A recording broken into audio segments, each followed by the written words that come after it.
Assalomu alaykum, hurmatli obunachilar. Bugun quyonimizni enasini ajratamiz.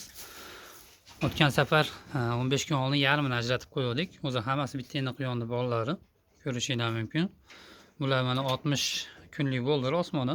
Xudo xolasa enasini yana 3-4 kun karantinga olib, yana erkak quyonga qo'shamiz. Hozir bolalarini xudo xolasa ajratamiz. Jami 9 ta bolasi bor.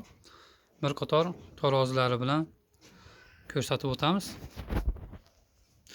Tayyor idish olib kelib olganmiz, xudo xolasa idishimizga solib sizlar bilan ko'rsatib boramiz. Ko'rishingiz mumkin. O'ta chiroyli bomba holatda katta bo'lgan. Nihoyatda go'zal. 2 oylik holatiga zo'r. Ko'z tegmasin. Shu kattayimizga kechiramiz endi, xudo xolasa.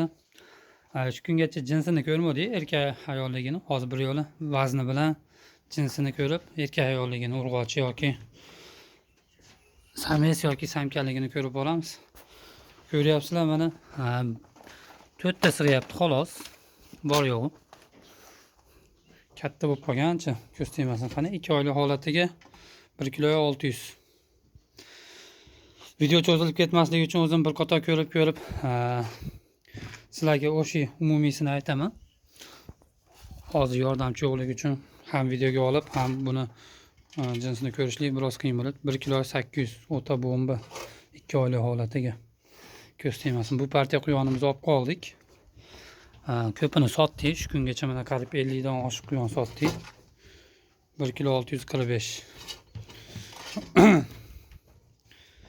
Albatta o'zimizga ham oz-moz olib qolmasak, liniyani ko'paytirish kerak. 1 kilo 760. Bularni solamiz. Jinsini ko'rib solib qo'yaman bir qator. Mana keyingi partiyasini ham oldik. 2 ga ajratib qo'ydik, ko'rishingiz mumkin. Xo'sh. 2 oy holatiga ancha chiroyli o'zgargan, bular ko'z tegmasin. 1 kilo 700 kelyapti. Nariga 4 taning ichida 3 ta urg'ochi, bitta erkak ekan, ya'ni quyonni tilda aytadigan bo'lsak, 3 ta samka, bitta sames chiqdi. Bularni ham hozir ko'ramiz, qani nechta urg'ochi, nechta erkak chiqar ekan. Bu quyonimiz o'zi 7 dona bola bergan, ikkitasini boshqa quyonimiz bolalardan sotilganidan qo'shib qo'yganmiz. 1 kilo 700.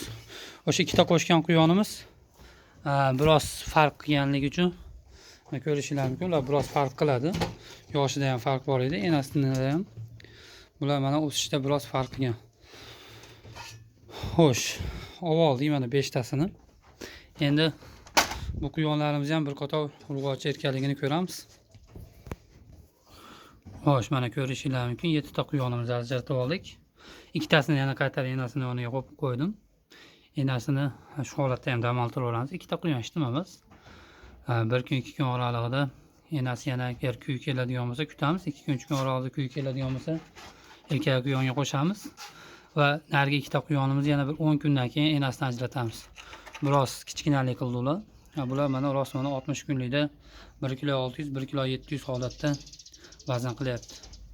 Oyoq qo'li sog'lom, ko'z tegmasin. 5 ta urg'ochi, 2 ta erkak chiqdi.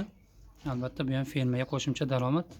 Yana 2 oydan keyin bu quyonlarimiz ham qochishga tayyor bo'ladi. Alloh baraka bersin, o'zidan ko'paysin.